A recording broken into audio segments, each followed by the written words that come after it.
তিনকড়িবাবু এসেছিলেন এখানে? তিনকড়িবাবু? তিন বাবু? কোথায়? না তো, আজ তো আসেননি। কেন, কি হয়েছে? সকাল থেকেই বাড়িতে নেই, কাউকে কিছু বলেও যায়নি। এইদিকে এলে তো আমার দোকানে চা না খেয়ে যান না।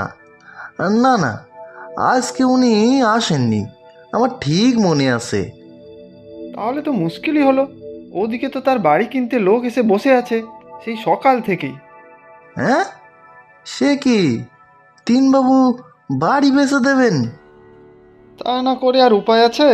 বউ হারিয়েছেন তো অনেক বছর, ছেলে মেয়ে সব বাইরে থাকে, একা মানুষ। এত বড় বাড়ি আর সম্পত্তি কে দেখবে আর কে খাবে? তুমি তো দাদা তিনবাবুর কাজকর্ম দেখতে, মানে আগে পিছে ঘুরতে। এই জগা, ঠিক করে কথা বল। আগে পিছে থাকতাম মানে? আমি তো ছিলাম ম্যানেজার। ওই হলো, রাগ করো না দাদা, নাও চা খাও। ধুর, এখানে চা খাবো কি? তিনকড়িবাবুকে না পেলে তো খুব মুশকিল। সেই শহর থেকে লোক আনিয়েছি বাড়িটা বিক্রি করানোর জন্য।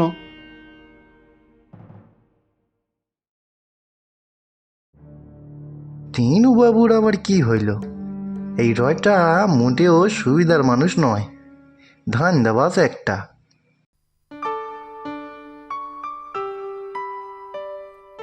কি হলো ভাই? সেই সকাল থেকে বাইরে বসিয়ে রেখেছো, তোমার ব্যাপারখানি কি বলো তো?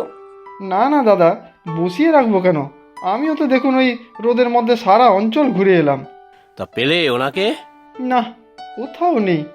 কোথায় যে গেলেন সেটাই বুঝতে পারছি না। মাঝে মধ্যে ট্রেনে চেপে শহরে যান, তবে আজ তো স্টেশনেও যাননি।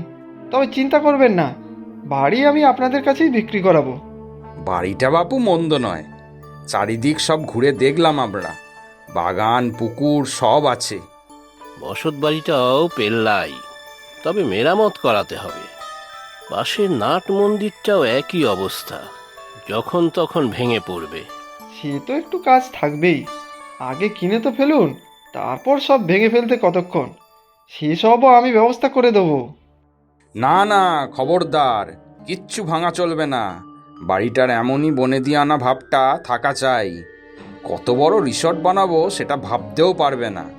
যারা ঘুরতে আসবে তারা যেন দুদিনের জন্য একটু জমিদারি মেজাজের স্বাদ পায়।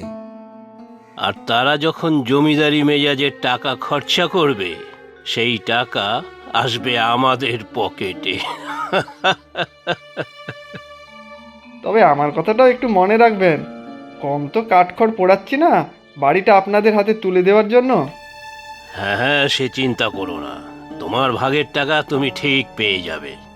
আগে কাজটা তো নির্বিঘ্নে শেষ হোক। সে চিন্তা নেই, আমি তো আছি। চিন্তা নেই তো মুখে বলছো, আর এদিকে সকাল থেকে এসে বসে আছি, যার বাড়ি তার দেখা নেই। শুধু শুধু বসে সময় নষ্ট হলো। না না, সময় নষ্ট কেন? বাড়ি আর বাগান তো সব ঘুরে ফিরে দেখলেন, কিন্তু বাবু যে কোথায় গেলেন? দেখো রটা, টাকা আমরা তোমাকে অগ্রিম করে দিয়েছি, যা করার সেটা এখন তোমার কাজ। এখন কোনো বাহানা শুনবো না। আমি তো ওনার সাথে মোটামুটি কথা বলেই রেখেছি। একা মানুষ এত বড় বাড়ি সামলাতে পারছেন না। আমিই তো বলে কয়ে রাজি করালাম। না হলে ওনার ছেলে মেয়েরা তো কবে থেকেই বলে যাচ্ছে বাড়িটা বিক্রি করে ওদের ভাগের টাকা দিয়ে দিতে। হ্যাঁ, আজকালকার ছেলে মেয়ে তো নিজের ভিটে মাটির টান নেই, পয়সা পেলেই খুশি। আরে বাবা, সেটা তো আমাদেরই লাভ। পটাপট পুরনো বনেদি বাড়িগুলো সস্তায় পেয়ে যাচ্ছি। না হলে আগে তো বনেদি বাড়িগুলো বিক্রি হয়ে যাবে কল্পনাই করা যেত না। হ্যাঁ, বাবুও তো রাজি হচ্ছিলেন না। এত পুরুষের ভিটেমাটি, আমি তো ওনার কারবারের ম্যানেজার ছিলাম। ইদানিং তো ব্যবসাতেও মন ছিল না ওনার। আমারও ভবিষ্যৎ অন্ধকার। তাহলেই বোঝো, যে করেই হোক বাড়িটা আমাদের কাছে বিক্রির ব্যবস্থা করো। রিসর্টটা একবার ভালো করে তৈরি করে নিতে পারলে তোমারও একটা হিল্লে হয়ে যাবে। সে আপনারা যা ভালো বোঝেন, তবে বাড়ি বিক্রির কমিশনটা কিন্তু নগদ হাতে হাতে চাই। তুমি তো বাপু বড্ড লোভী। তা ভালো, তোমার যত লোভ থাকবে আমাদের কাজটাও তত তাড়াতাড়ি হবে। হ্যাঁ দাদা, আজ তো এসেছিলেন ওনারা। তবে বাড়ি তো আপনাদের অত পুরনো ভাঙাচোরা, খুব একটা পছন্দ হয়েছে বলে তো মনে হয় না। হ্যাঁ, কি বলছেন? হ্যাঁ, আমি তো চেষ্টা করছি, তবে দাদা আমার কমিশনটা একটু দেখবেন। আপনার বাবা মানে তিনকড়ি বাবুকে তো কমিশনের ব্যাপারটা বলতে পারবো না। হ্যাঁ হ্যাঁ দাদা, চেষ্টা করছি। আচ্ছা, আপনার সাথে কথা হয়েছে তা আপনার দিদিকে বলবো না। এই নাও দাদা চা। সত্যি তোমার জবাব নেই। বাপ ছেলে সবার সাথেই তোমার সেটিং। বাড়িটা বিক্রি হলে তোমারই তো সব থেকে লাভ দেখছি। এই তুই বেটা নজর দিস না তো, শকুনের দৃষ্টি তোর, সব দেখবো ভেস্তে যাবে। আরে না গো দাদা, আমি হলাম ল্যাম্প পোস্টের মতো, সব দেখি সব শুনি, কিন্তু মুখে রাগ করি না। খরিদ্দার তৈরি, ছেলে মেয়ে রাজি, শুধু তিনকড়ি বাবু যে কোথায় উধাও হলেন। তুমি বলো তো, আমি দেখছি খুঁজে। তবে সব কিছু হয়ে গেলে তোমার তো পোয়া বাড়ো, তখন দেখো আমাকে একটু। এত সব সৈকির কাজ তুমি কি আর একা পারবে? আমাকেও একটু দলে নিয়ে নাও। সে থাকিস সাথে, তবে সাবধান, চোখ কান খোলা রাখবি কিন্তু, মুখে টু শব্দটি না। সব কিছু মিটে যাওয়ার আগে কোনো কথা পাঁচ কান যেন না হয়। সেই নিয়ে নিশ্চিন্তি থেকো দাদা। ওই দেখো, ফোন এসেছে। তোমার তিন বাবু না তো? না না, মেয়ে মেয়ে। হ্যালো, ও দিদি বলুন। না না, সব ঠিক আছে, যেমন আপনি চাইছেন সব তেমনই হবে। আগে তো আপনার বাবাকে রাজি করাই বাড়ি বিক্রির ব্যাপারে, তারপর টাকা আপনার নামে করার ব্যবস্থা করব। না না, আপনার ভাইকে কিছুই জানাবো না। তবে দিদি, হ্যাঁ আমারটা দেখবেন একটু, মানে অনেক কাজ তো, কিছু অগ্রিম টাকা পাঠিয়ে দিন। আচ্ছা ঠিক আছে, চিন্তা করবেন না, আমি তো আছি।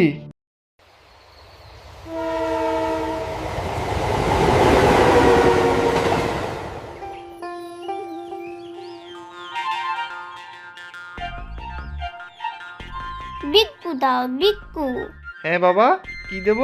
বিক্কু বিক্কু। ও বিস্কুট, আচ্ছা দিচ্ছি, এই নাও। কার সাথে এসেছো তুমি? বাবা মা কোথায়? ভুস করে চলে গেল তো। মানে কি বলছো তুমি? তবে কি কাকা বাবু? আসলে এত বড় বাড়ি, তাও এত পুরনো, মেরামতেও অনেক খরচ। এদিকে আমাদের পাড়ার দিলীপ বাড়িঘর বানায়, ওই এসে বলল। প্রমোটিং করবে? এই শোন বিবেক, একটা বউ দেখলাম তখন ঘোমটা দিয়ে মুখ ঢাকা। আমার মনে হচ্ছে ওই সেই বাচ্চাটার মা। প্রতি শনিবার ও রবিবার ঠিক দুপুর 12:30 আমাদের বাংলা অ্যানিমেশন গল্প ইউটিউব চ্যানেলে প্রকাশিত হবে নতুন পর্ব। উফ দাদা, তুমি তো ওস্তাদ লোক আছো। বাপ ছেলে মেয়ে সবাইকেই হাত করে ডেকেছো, মাঝখান থেকে সবার থেকেই টাকা হাতাচ্ছ। বাজে বকিস না জগা, এত বড় একটা সম্পত্তি, হাত বদল হবে, মাঝখান থেকে কিছু যদি হাতাতে পারি সেটাই আমার লাভ। নে, আর একটা চা দে তো দেখি। আর যদি সত্যি এই রিসর্টের ম্যানেজার হতে পারি, তাহলে তোকে ক্যাটারিংয়ের পার্টটা দিয়ে দেবো। চায়ের দোকান তো চালাই দাদা, ওসব কে তার খাবার দাবার কি পারবো আমি? আহ, বেশি বুঝিস না তো, নাম থাকবে তোর, বকলমে চালাবো তো আমি, যা যা চলবে সব কিছুর কমিশন চাই আমার। তাহলে দাদা ঠিক আছে, আমি আছি তোমার সাথে। সব দিকে নজর রাখ, কিছু খবর পেলেই জানাবি আমাকে। স্টেশনের মুখেই চায়ের দোকান, সবাইকার গতিবিধিতে তোর নজরে থাকে। তাহলে একটা কথা বলি দাদা, আজ শহরের দুই ভদ্রলোক তো নামলেন ট্রেন থেকে, তারপরে সোজা আমার দোকানে এসে চা খেলেন। তোমার কথা আর তিনুবাবুর কথা বলছিলেন, তখনই বুঝলাম যে কিছু একটা চলছে। তা সে কথা বলিসনি কেন আগে? কি বললো শুনেছিস? তখন বিশেষ কিছু খেয়াল করিনি, তবে পরে ফেরার সময় যখন চা খেতে এলেন তখন সব শুনেছি। বল বল, কি বলছিল ওনারা? বাড়ি জমি খুব পছন্দ হয়েছে, তবে দাম নাকি জলের দর। তাই ওনাদের সন্দেহ জমির মালিক আদৌ বেচবেন কিনা। আর তোমার কথাও বলেছে। হ্যাঁ, কি বলেছে রে? সে আমি মুখে আনতে পারবো না। তুমি রাগ করবে। না না, বলেই ফেল দেখি। বলেছে তুমি নাকি নিরেট বোকা। এত বড় একটা কাজের জন্য মাত্র 5 লক্ষ টাকা নিচ্ছ ওদের কাছ থেকে। তোমার নাকি কম করেও 10 লক্ষ টাকা পাওয়া উচিত। সত্যিই তো বড্ড ভুল হয়ে গিয়েছে। আমি তো ভাবছি কতই আর নেব। তাছাড়া বাবুর ছেলে আর মেয়ের কাছে থেকেও মোটা টাকা বাগাবো। এদের থেকেও বেশি পেতে পারো। তোমার তো কত ঘোরপ্যাচ বুদ্ধি। দেখো না চেষ্টা করে, তাহলে তো আমাকেও একটু কিছু বেশি দিতে পারবে। বেশ কাঁচা কাজ হয়ে গেল। কোথায় 10 লাখ আর কোথায় আমি 5 লাখ মাত্র চেয়ে রেখেছি। ভাগ্যিস তুই বললি রে জগা। দেখি কি করা যায়। 3-4 লাখ আরও চাইবো তাহলে। তোমাকে আর ভরসা করা যাচ্ছে না হেরাটা। শুধু পয়সা বাড়ানোর কথা বলছো, আর এদিকে কাজ কিছুই এগোচ্ছে না। শুধু শুধু আমাদের টাইম ওয়েস্ট। না না স্যার, ভরসা রাখুন। বাবুকে আমিই তো ম্যানেজ করেই ফেলেছি। সে তুমি মুখেই বলছো, দলিল দস্তাবেজ তো দূরের কথা, বাবুর পর্যন্ত পাত্তা নেই, খোঁজও দিতে পারছো না। সেটাই তো আমরা কেউ বুঝতে পারছি না, কোথায় যে গেলেন উনি। আমরা মানে? আর কে আছে? কেন, বাবুর ছেলে মেয়ে তার দুইজনই আমাদের সাথে। বাবার প্রতি তাদের কোনো আগ্রহ নেই, শুধু তার সম্পত্তির উপর নজর। আচ্ছা, তাই নাকি? ছেলে মেয়ে দুজনেই তোমাকে বলেছে সব কথা? তাহলে আর বলছি কি, আর 2-1 দিন বাবুর খোঁজ না পেলে একটা ডেথ সার্টিফিকেট বানিয়ে নেব। তারপর ছেলে আর মেয়ের সই সাবুত করিয়ে আপনাদের দিয়ে দেবো। আপনারা রিসর্টের প্ল্যান করে নিন। না, রিসর্ট না, আমরা আমাদের পরিকল্পনার বদল করেছি। হ্যাঁ, রিসর্ট হবে না? তাহলে কি হবে? আর আমার? হ্যাঁ, ওখানে আমরা ভাবছি একটা বৃদ্ধাশ্রম বানাবো। বাড়িটা যেমন আছে তেমনই থাকবে, একটু ভালো করে মেরামত করে নেব। আমরাও থাকবো, আর অন্য বয়স্ক লোকজনও থাকবে। বৃদ্ধাশ্রম? শেষে কিনা বৃদ্ধাশ্রম? বুড়ো বুড়িরা থাকবে, তাতে আমার কি লাভ? তা বাপু, তোমার লাভের জন্য আমরা ওই বাড়িটা কিনছি নাকি? টাকা দেব, বাড়ি কিনবো, তারপর যা খুশি তাই করব। সে ঠিক, তবে আমার টাকাটা বাড়িয়ে দিতে হবে। অন্তত 10 লাখ টাকা না পেলে কাজটা কিন্তু হবে না। সে কি, এই তো বলছিলে 5 লাখ টাকা, হঠাৎ 10 লাখ কেন? না না, 10 লাখই বলেছিলাম। প্রথমে 5, আর কাজ হয়ে গেলে বাকি 5 লাখ। না হলে ওই বাড়ি বিক্রি হবে না, আপনাদের বৃদ্ধাশ্রমও হবে না। হবে না মানে? আলবাত হবে। ওই বাড়িতেই বৃদ্ধাশ্রম হবে, আর সেখানে আমরা সবাই থাকবো। বাবুর ছেলে মেয়ে কেউ হতে দেবে না, বুঝলেন? জমি আমি বিক্রি করাবই, তবে আপনাদের না, অন্যদের কাছে। বাবুর কারবারও তো তুমিই তাহলে লাটে তুলেছ কি, তাই তো? হ্যাঁ, তার সাথে আপনাদের কি? কারখানাতেও তো বন্ধ করিয়ে জমিটা অন্য একজনকে বিক্রি করিয়ে দিয়েছি। এই বাড়িও বিক্রি করিয়ে দেব। ওনার ছেলে মেয়ে তো আমার পক্ষে। তাতে কিছুই যায় আসবে না, বৃদ্ধাশ্রম হবেই। আমরাও থাকবো সেখানে, অন্য বয়স্করাও থাকবে, সবাই মনের আনন্দে থাকবে শেষে। এবার কিন্তু আমার হাসি পাচ্ছে। কে দেবে বাড়ি আপনাদের? বাবু তো গায়েব, লাপাতা। কেন? আমি দেব ওদের বাড়ি আর জমি বৃদ্ধাশ্রম করতে। আগে আপনি? হ্যাঁ রটা, আমি মরিনি আর গায়েবও হয়ে যায়নি। সামনে থেকে মানুষ চিনতে একটু অসুবিধা হচ্ছিল, তাই একটু আলাদা থেকে দেখলাম। এখন কোনো সন্দেহ নেই, দিনের আলোর মতন সব পরিষ্কার। মানে আমি তো... বুঝতে পারছো না তো? এরা দুজনই আমার বাল্যবন্ধু। বিদেশে চাকরি করতো, এখন দেশে ফিরেছে। আমাকেও অনেক দিন ধরেই বলে যাচ্ছিল শেষ বয়সটা আমরা যেন একসাথে থাকতে পারি। কিন্তু কারবার, ছেলে মেয়ে, এসব নিয়ে দ্বিধায় ছিলাম। আর কোনো দ্বিধা নেই, আমার কাউকে প্রয়োজন নেই। আমি আমার বাড়ি জমি সব বৃদ্ধাশ্রমকে দান করেছি। আমরা সবাই মিলে থাকবো এখন মহা সুখে। তোমাদের কারও প্রয়োজন নেই, বুঝেছো? হা হা হা। সব কিছুই কিন্তু এই জগার জন্য হলো। ওই ছিল আমার একমাত্র পরামর্শদাতা। যত কৃতিত্ব সব কিন্তু এই জগার।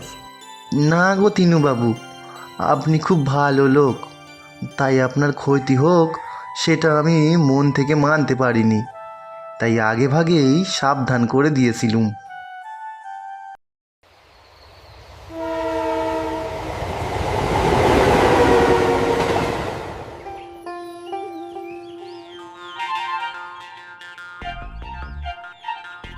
বিক্কু দাও বিক্কু।